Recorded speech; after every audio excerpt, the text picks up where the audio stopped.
that side.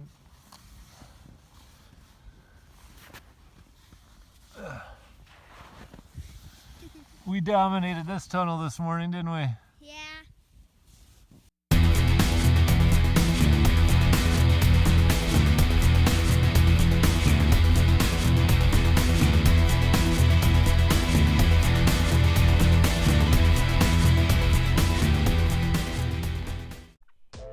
Okay, so let's start out by clicking M on our keyboard. That just selects the rectangular marquee.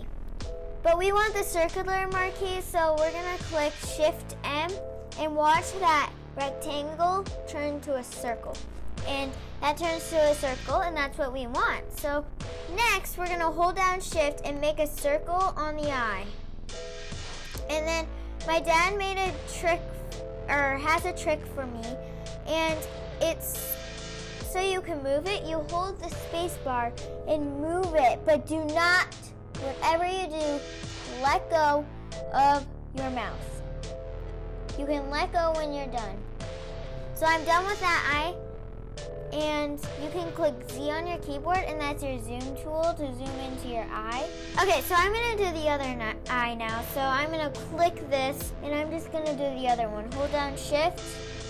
I'm gonna do it the same way. Hold down the space bar, get it bigger, hold down the space bar, move it, bigger, move down the space bar, just do the same. You could also use your arrows to like move it over. See how I'm moving it?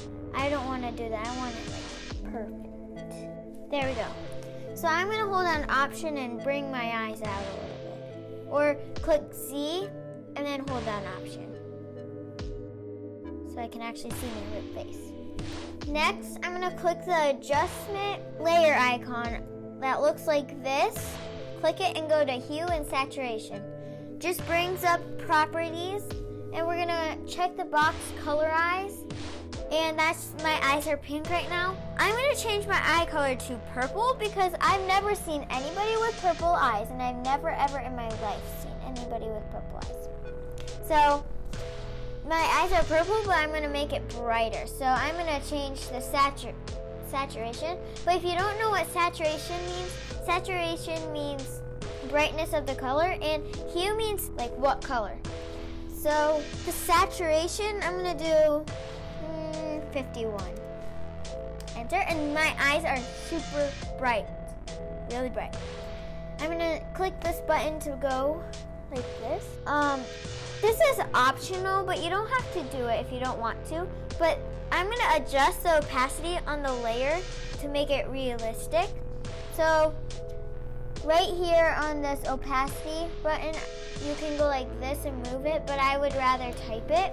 I'm going to do 54.